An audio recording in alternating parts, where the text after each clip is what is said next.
Sorry. That's right. No worries. Assalamu alaikum. How are you? Okay. Yeah. So if you get rid of mass, then you can essentially or reduce mass to such a level that time itself doesn't really come into the equation. And I think that's just a cop-out. That's what I think. No offence. Because you're just finding another theory that could somehow maybe take away this notion that we have to deal with an infinite series of past events. So for me, I think that's still as a logical, to looking at the universe in a logical way, and causality as we conventionally understand it, I think that's the Kalam cosmological argument is a reasonable argument. And I haven't really seen any defeaters personally to that argument. So I think when these arguments are made, depending on exactly how they're made, I think they're still effective. Okay. Because the reality is that we do perceive time, and we do see causality, and we haven't really seen a demonstration of a scenario in which causality does not exist yet. And I think if we got to that stage, maybe we could say that there's no time, there's no causality. What are you going to say about this scenario? But actually, I don't have a reason to accept that now. And contradictory theories are not a good reason, I don't think. Okay, so let me respond to that. Sure. So first off, the relativity of simultaneity is not observer dependent. It's a fundamental feature, as we understand it, of the universe. It is not. Of course, we describe it in these cases of the guy on the train, and we have observers. Okay, but it isn't something that depends on conscious observers. Okay, so I think that's an invalid point. Okay, of course we don't perceive the relativity of simultaneity, and there's a very simple reason for that, very simple explanation for that. We don't move at speeds anywhere near the speed of light, so of course we don't. That's no surprise. However, we have to put relativity into our GPS satellites. These principles are in those satellites. If you didn't put them in, you would not get accurate GPS signals, right? So this is not something hypothetical. This is not something that's dependent on a conscious observer. Now, to say the Kalam cosmological argument is a valid argument, it has to have evidence to support it. It's got these premises, right? The universe had a beginning. Everything that begins to exist has a beginning. Okay, you've got to establish that those premises are true if you're going to have a deductive argument. You can't just throw them on the table, right, and say prove they're not true, which I think has been Darren's approach. Okay, you've got to, if you're making this argument, the Kalam argument, the onus is on you to establish that they are true. Sure. And if I can put sufficient doubt on whether they're true, then you cannot confidently conclude the argument. Now, it doesn't mean I'm not claiming I've disproven the assumptions. I'm not saying the assumptions are known to be false, but we don't know them to be true. Just attack me. Sorry, which part of my belief in that the cause of the universe requires to be uncaused have you attacked or disproved? Okay. No. I think you're misunderstanding the point I was making. You were saying that you were entitled to that belief because I couldn't disprove that there wasn't a beginning. Right, and I'm saying it doesn't depend on that. If you're going to advance this argument, then you need to show the evidence for the premises. If you make a deductive argument, you have to show the evidence for the premises. Okay? Now, the evidence that people have shown for the premises, right, is not good evidence, is what I'm saying. So they've shown Big Bang cosmology, and what we've seen is that Big Bang cosmology does not establish a universe. So you're saying my premise that the universe began to exist. Yeah. You're saying that's illogical. No, I'm not saying it's illogical. I'm saying you haven't established it to be true beyond any reasonable doubt, which is what you need in a deductive argument.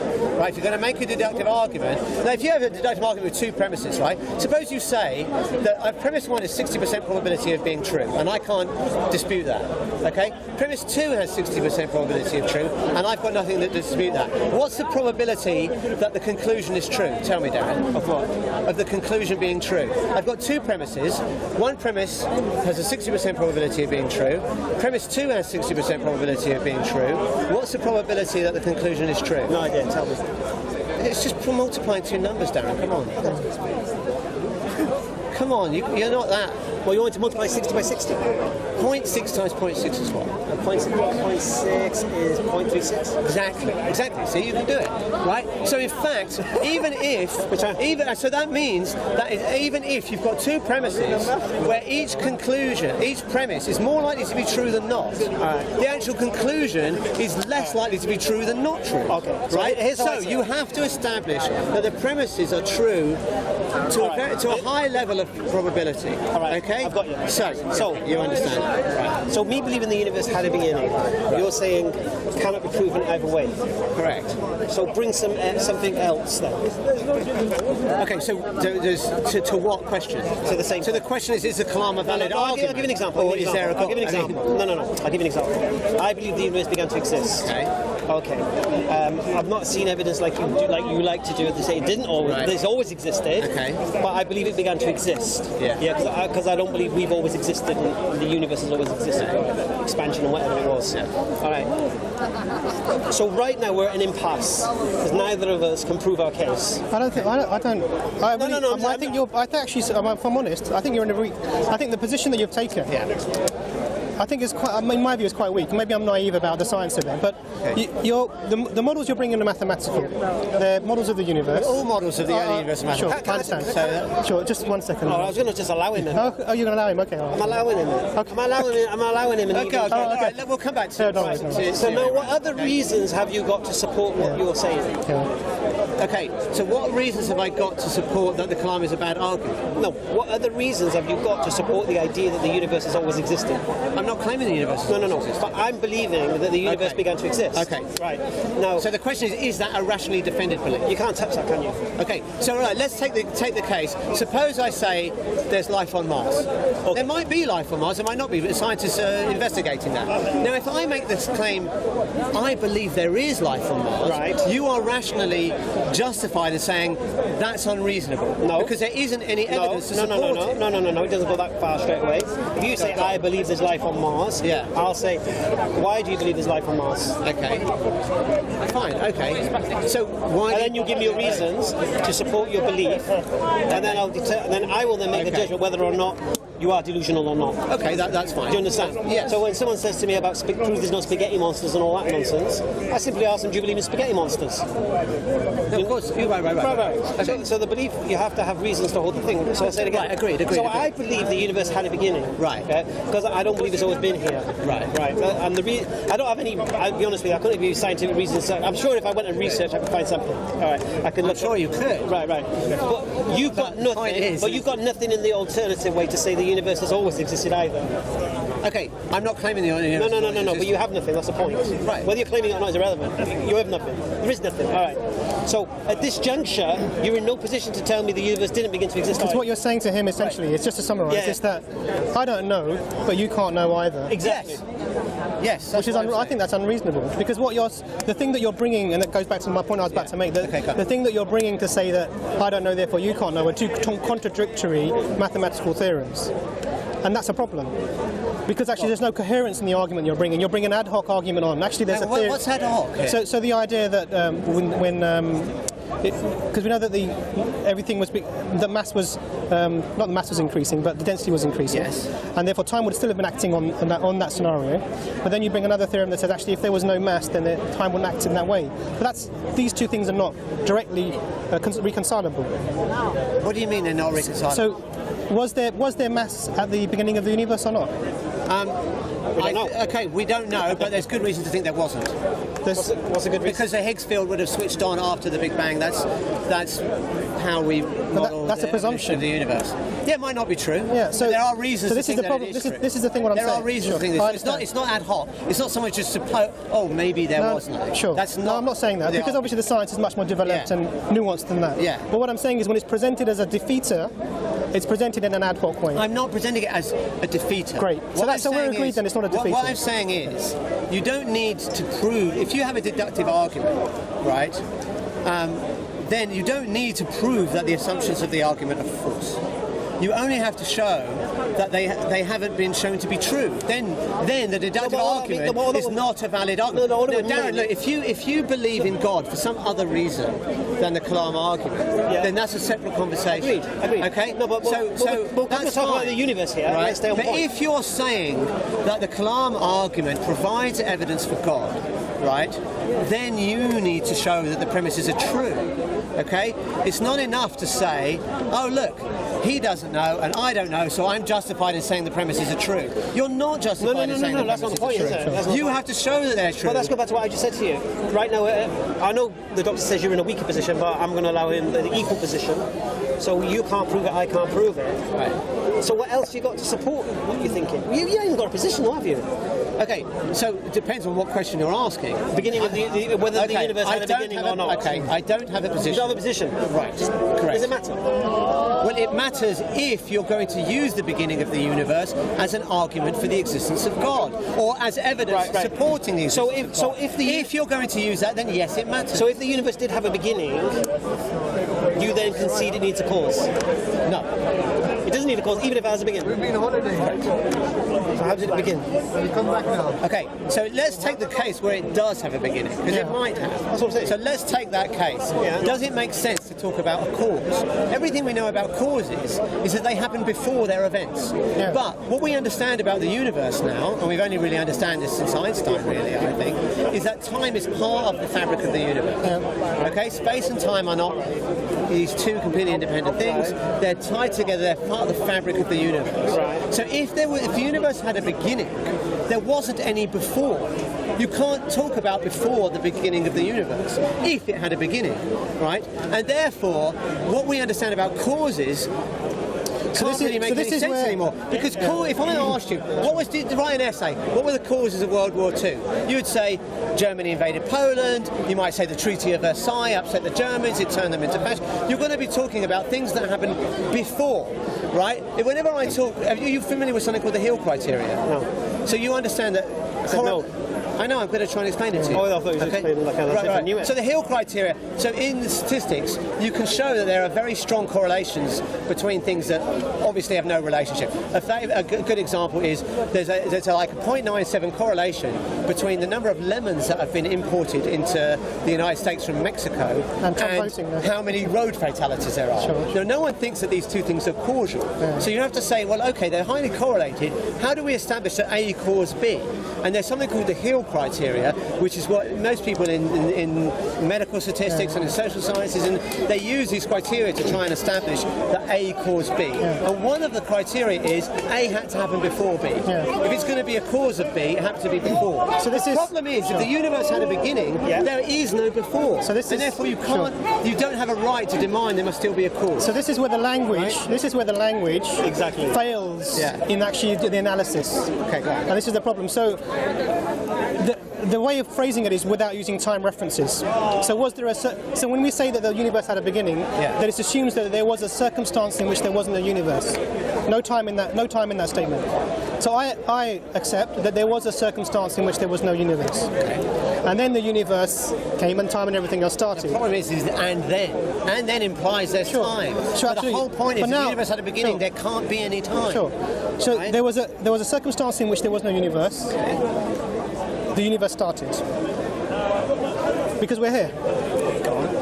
So the problem now is to say that you can't say before, because that's the intuitive question. Okay, well, what happened before? Right. But actually we're saying, no, technically you can't use it, but it's not being used in a technical sense, it's being used in just a descriptive sense, a layman's sense.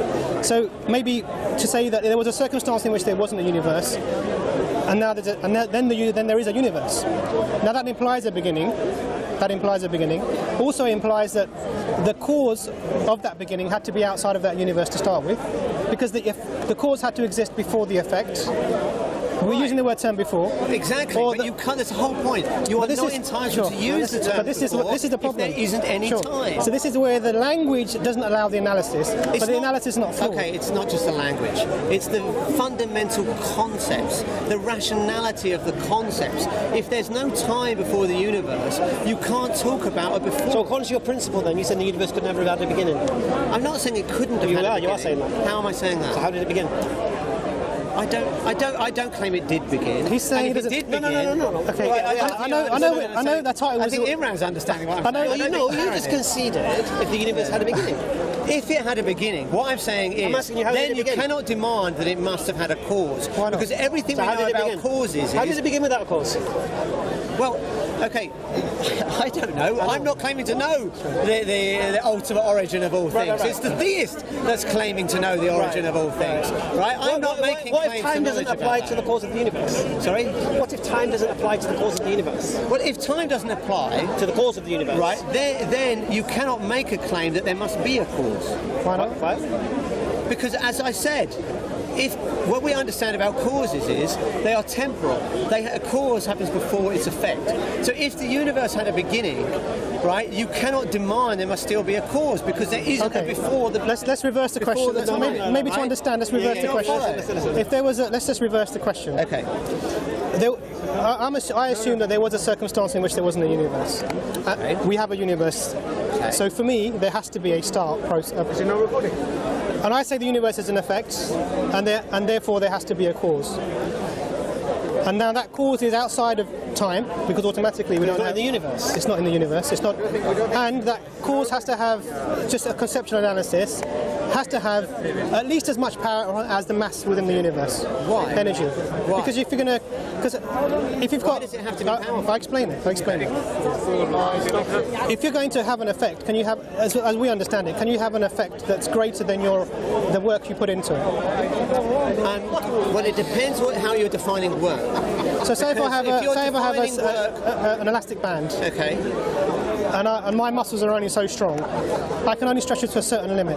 I can't put any more energy into that band than I have. Agree. So whatever the mass and the energy within the universe is, which is, I know it's not constant, but it's been pretty much the same since the beginning, because it's just been interchange between mass and energy. Well, here's the thing: the total mass energy of the universe may be zero. Okay. Right? On average. Yeah. Okay. So it may be zero. We don't know because the gravitational energy is negative, the mass energy is positive. It's perfectly conceivable that the two balance out and are zero. Okay. In fact, there's a theorem in physics where you can show that if it's not zero, the universe must be eternal in the past. That's called the quantum eternity theorem. Okay. Now, of course, you can always say, well, maybe it wasn't zero. That's fine. You can always violate a theorem by violating the assumptions, right? So, but if it was zero, then could it be that a finite being could create it? In fact, physicists have actually looked at this issue. Could you actually make a universe in a laboratory? Could you? And they think maybe you could. I mean, no one knows. But there's no a priori reason to think that you couldn't. So right? you're saying there is a power within this universe to create this universe? You keep misunderstanding maybe for is, right? It could be that our universe was created by some scientist in another universe. Certainly, it's conceivable. I think that this takes us to the crux of our the beginning, the title that we had. Yeah. Because really, what you're saying to me, and you're saying it again, is that you don't know. But there's lots of different theories that are competing. Yeah. That could be even contradictory. And the irony is, we don't mind you saying. Yeah. So, what I'm saying is, there's no. Don't say we're wrong. No, I'm not saying. Okay, you are wrong if you are making an argument, and Imran has said he thinks the Kalam argument is a reasonable argument. I do think so. Right? Maybe you don't, Darren. But Hamza does. Shabir Ali does. Hamza's made this argument. Of course he has. Right? Shabir has. So maybe you don't. But Imran does. Lots. You do. Okay. Well, there we go. So now. So that's why I asked you. Which part of that are you saying is illogical? All right. So it's illogical to affirm a conclusion based on a deductive argument if you don't know that the premises of the argument are valid, if they're true. That is the unreasonable part. What if I believe the Quran is from the cause of the universe? If you believe God for another reason, we have to debate that other reason. No, that's what I said to you. Okay, so that's why. Fine. But if you're saying this reason is one of your reasons, then we can disagree. I said we take it to. I allowed you to get to an even keel, and I said what else you got? Yeah. But then the stupidity of me asking that question, you ain't got a position you have to support. All right. So it's me supporting my position, isn't it? So let me respond. I don't need to show that the premises are false. If you make a deductive argument... No, we're not saying that you do. No, but he is. He's saying, look, you don't... Think about the logic of his argument. Right, what you're saying is, you can't deny the argument argument because you don't know that it's false. No, right? I didn't say that. I didn't say that. I'll tell you what I said. Implied from what you said. I'll be explicit. Okay, go ahead. I'm saying to you, you can't say what I believe is false when you don't know yourself. That's what I said. Okay, I don't need to say that it's false. All I need to show is that it's unreasonable to believe the conclusion if the premises haven't been established. And why is it unreasonable for me to believe in the universe having a beginning? Because there's no evidence for it. But why is it unreasonable to believe that? Which is it believing without evidence? I don't agree. You can believe something on the basis of evidence. And you believe it on the basis of no evidence. But then it's an unreasonable belief. If you believe it on no evidence, then by definition, it's an unreasonable belief. But you can have reason. Yeah, if you have reason, fine. Then you have to give me the reason. All right, and the Quran says the universe had a beginning. Okay. So that's my extra now. Okay, well that's a separate argument then, isn't it? Yeah. Okay. So what have you got to counter that? Okay, fine. The Quran gets stuff in cosmology wrong.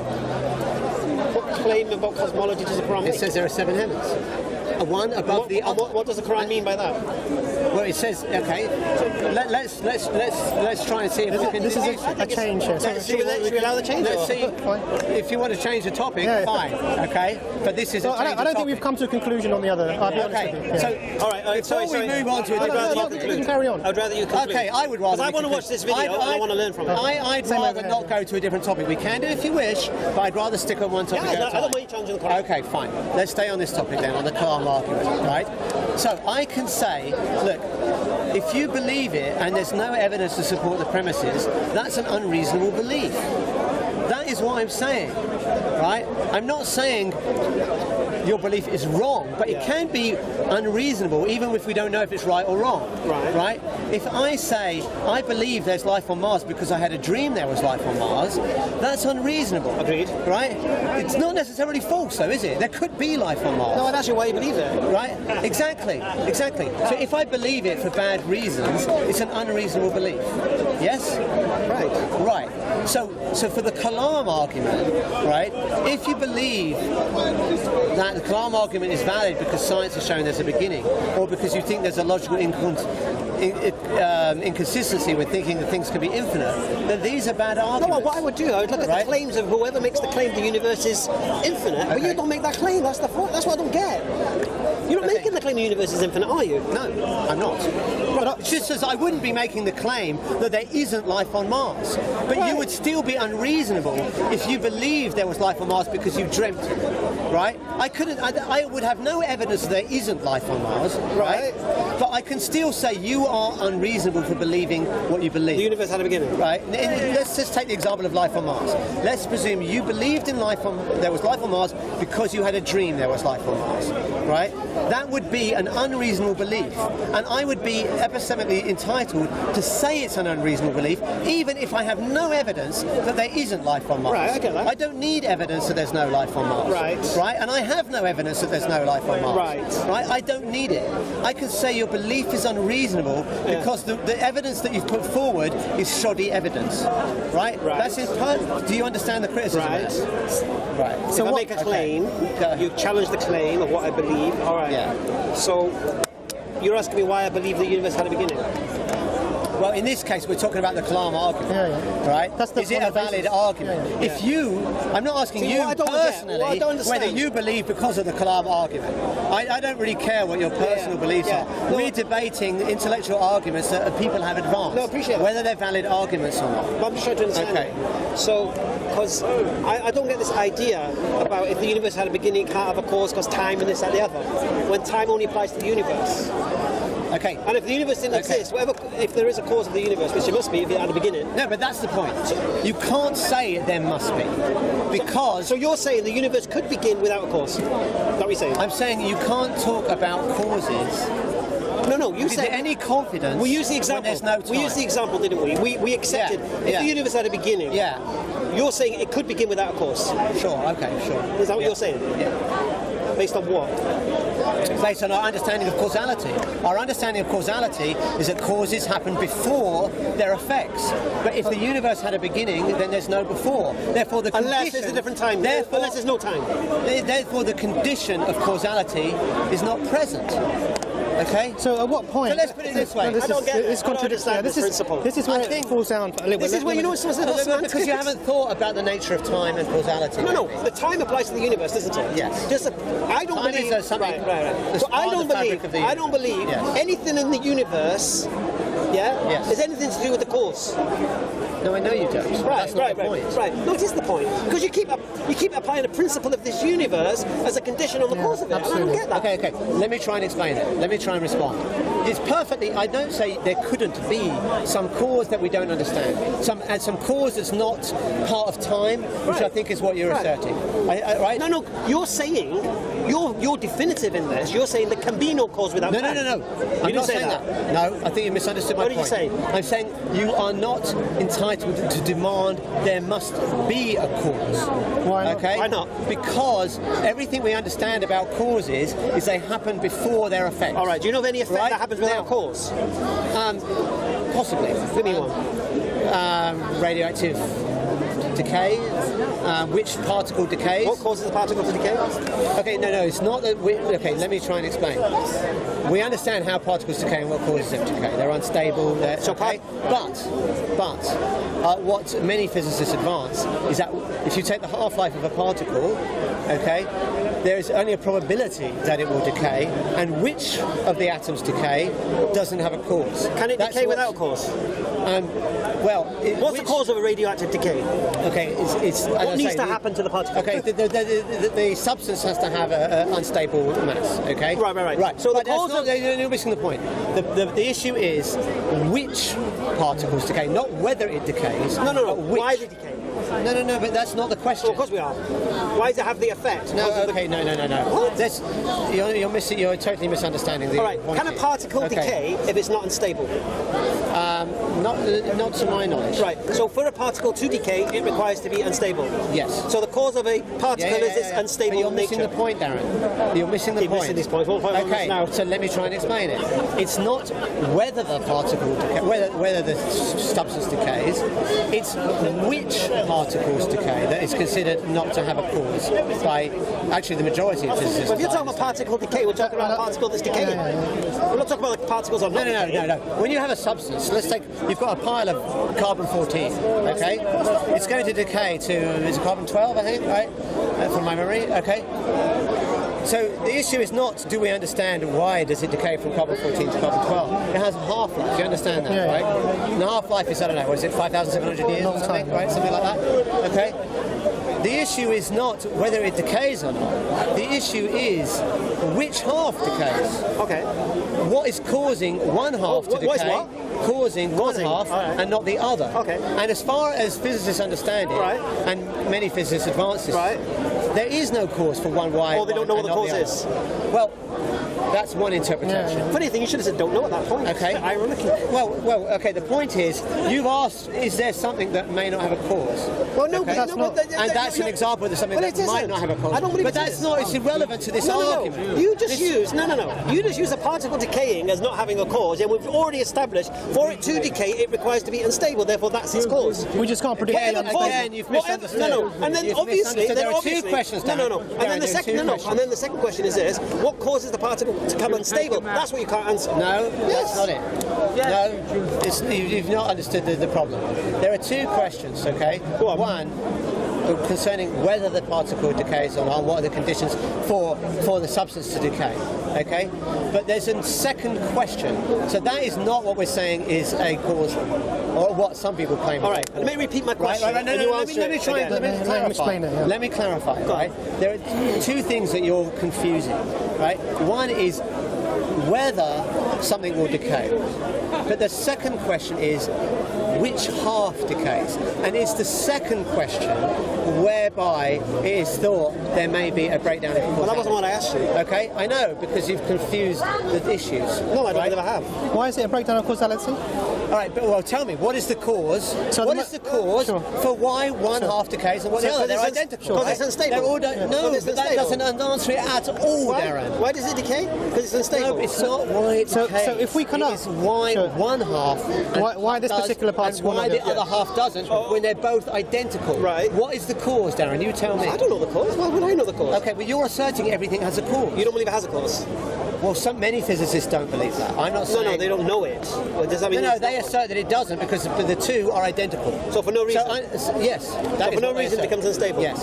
So this is where...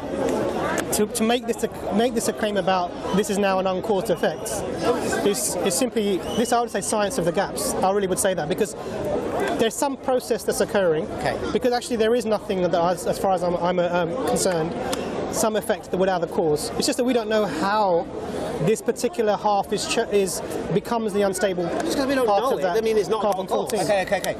So. I'd say good attempt at trying to produce an uncaused effect, but that's not going to work. It's just that we don't know why that particular half becomes unstable. You know, you can even say we don't know what's causing it. But hang on. You have asserted that everything has a cause. So you have to back that up.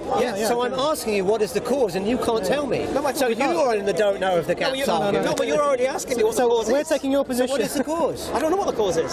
So how can you assert everything has a cause? But just because I don't know what the cause is doesn't mean it's not a cause.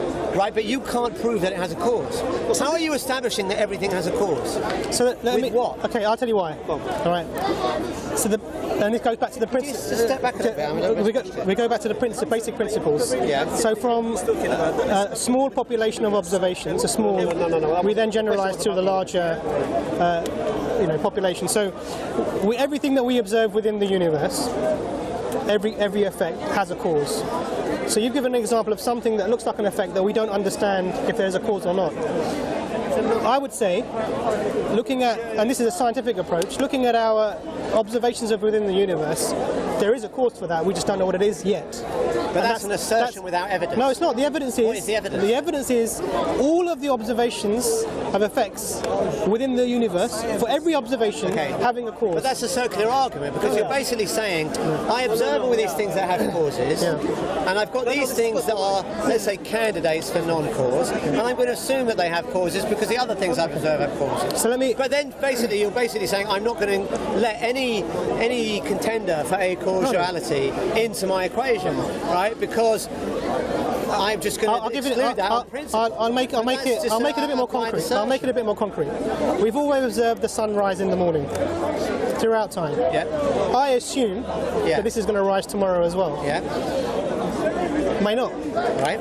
But actually, this is taking finite observations and generalizing from that. Yeah. In our universe, everything that we've observed as an effect has a cause. You've described an effect and say we don't understand the cause.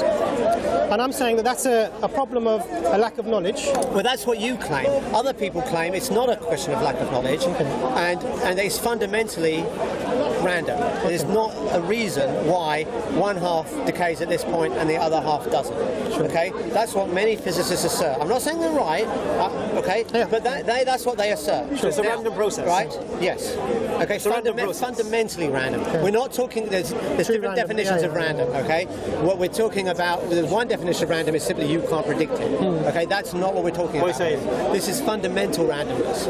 Right. Okay, a random process. Yes. Okay. And what does this process do? In fact, a survey of physicists was done recently about whether this is fundamentally random, and about 2/3 of them said yes, fundamentally random. There are, others that say. So the process. What Imran is saying that no, there's some hidden cause, and that's certainly conceivable, right? But we don't know it to be true. So therefore, you are not in a position to assert. We don't know it to be not true either. If you're asserting that this is the truth, then you have to establish that this is the truth. So what and you haven't established. No, I'm not saying. But having said something causes the decay. That's your assertion. No, does it? Okay. They don't know. Sorry, this gentleman has It's at the Planck scale. It's yet unknown and yet to be unraveled. Correct. About what's driving that decay. Thank you. Well, of course, there is always a possibility that there is some unknown cause, right? And what these guys are saying is that at T equals 0, all physics breaks down. Well, no, that's incorrect. That's Non-quantum physics breaks down. Okay. Physics breaks down. When maths breaks down, and therefore the cause of the universe is not physical because of breaks down. But that I think is incorrect. So there you go. You've just heard it. He's saying at T equals 0, the laws of physics break down, and that is based on singularity theorems, which we know are not valid. Right? They have energy condition assumptions that have been disproved by observations. Okay, and it's based on the idea that relativity and quantum mechanics, right, are consistent when they know they're not consistent. The universe has a beginning, right? If it has a beginning with a singularity, It has a beginning, because you could have a beginning without a singularity, right? You could imagine that's true. So right? Thank you, brother. Okay. So just one quick question. Yeah, go ahead. You said that there could be a universe without singularity just now. You could imagine it's true. I don't know of how you would really firm that up. So who would imagine? Actually, I do know of a model with a beginning without a singularity. That is the Valenkin tunneling from nothing model. And in that model, I don't believe there's a singularity, from my recollection of it. But here, what you have is a scenario where you kind of have the laws of physics have to exist ontologically without the universe, and then they tunnel the space and time. Who knows? How can that? Speculative model. Maybe. Who knows? I mean, you can't tell me it's impossible, can you? All these models speculative. Anything about what happened at the Big Bang at the moment is not confirmed by observations. Okay, so in that sense, this is the thing, you see. Right. So really, what you're saying is that there's uncertainty from the scientific perspective, and therefore, if you're going to make an argument for using the Kalam cosmological argument, you have to have a non-scientific way of showing you can't have an infinite series of past events. Well, one thing at a time. People advance the Kalam argument. They use philosophical arguments and scientific arguments. So let's just deal one at a time, right? The scientific argument, I think I've given a good reason why it's invalid. Do you have a response to why you think on science that it's valid? What's the Kalam? So I don't think that presenting an argument that says that without mass there's therefore no time, and then you can't talk about I think that's a circumstance in which the universe doesn't exist, and then universe existing because it's talking about causality, that we have to automatically disregard this. I think you're presenting contradictory theories. You're conflating two different arguments. Okay, the issue about mass and time was related to the philosophical argument. Okay. But in this case, we're talking about the scientific argument. Okay, does science confirm through observations of Big Bang cosmology that the universe had a beginning? And I'm saying no, it doesn't. It only goes to the Big Bang itself. It doesn't, right? So do you agree with that statement that the science does not confirm that the universe had a beginning? We can talk about philosophical arguments. That's fine, but one argument at a time, right? So do you? The universe is 13.8 billion years old. Well, when people why don't just say the universe is 13.8 billion years old? What they mean is that is the expansion history of the universe. That's how far we can trace it back with our observations. So yes, we can go with our observations. We can go back 13.8 billion years.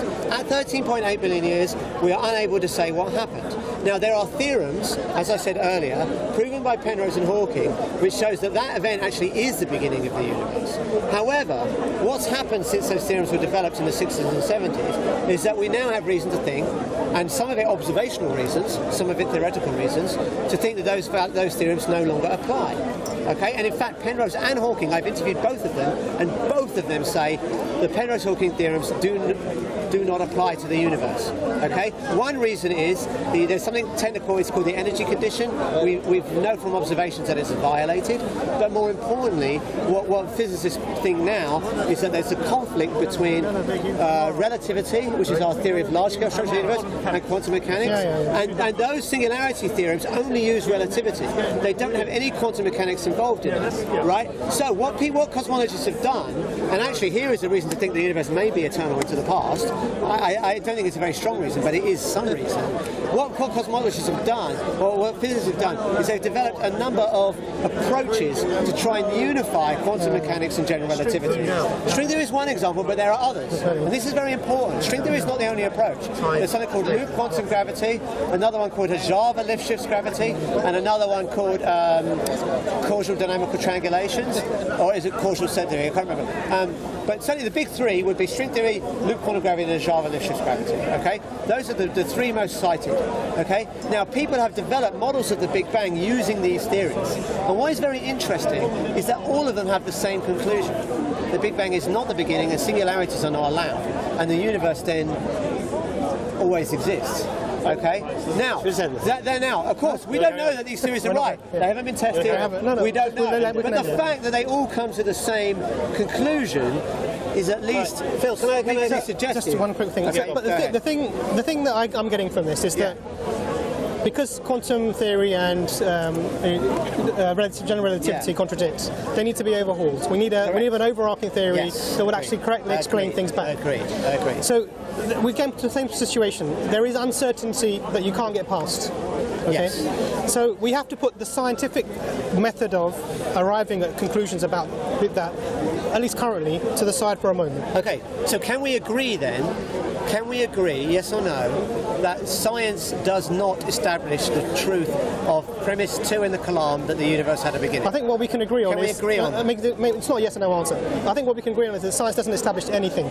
No. This is not like that. That's a bad response. Because I can take the view that everything in science is open to doubt, all right? But this isn't like that at all, right? Because you can have like 20 independent lines of evidence that all go to the same conclusion. You can always have some doubt about it. Maybe we're brains in a vat. You can always have some doubt about something, right? But this doubt is not like that, right? This doubt is based on the fact that these theorems, right, have a fundamental contradiction in them, okay? Can I ask you a question? And therefore, we have a much stronger reason to doubt them than the sort of vague doubts you would have about anything in science, because anything is always... It's not like that at all. Sure, I'm not talking about the vague doubts. I'm talking about the specific. We're talking about the beginning of the universe. Bringing contradictory theories and ad hoc theories about getting rid of time, etc., don't help to establish that there is strong evidence against any conclusion about there being an infinite, not being able to traverse an infinite past. I don't think that's been established. I think it's good, because what you're saying to any theist generally, but Muslims specifically, because you're talking to us, is really know your stuff, try and learn and find out a bit more, which is a great message. And if you believe in an argument that has certain scientific evidence, what that should do is, you rather than when you say believe something, believe in God, don't believe in God, you always often answer yes or no. But rather, I think it's more appropriate to say, I have certain levels of belief. As the evidence gets stronger, my levels of belief go up. Can I ask you one question? And now people, yes, but one second, right? Now people have used this argument and said, this has helped me believe in God, right? Or they think it's some convincing argument for God. And what's happened is the science has changed, and now what should happen is your belief in God should go down a bit. How much, we can debate, right? But it should go down a bit. Can I ask you a question? Okay. Does anything you've said today refute my belief in a creator? No, it depends why you established your belief. If you establish your belief... anything you said today... I'm not, at this point, I'm not trying to prove there's no creator. All I'm trying to say is that if you are using... I'm happy. Okay, good.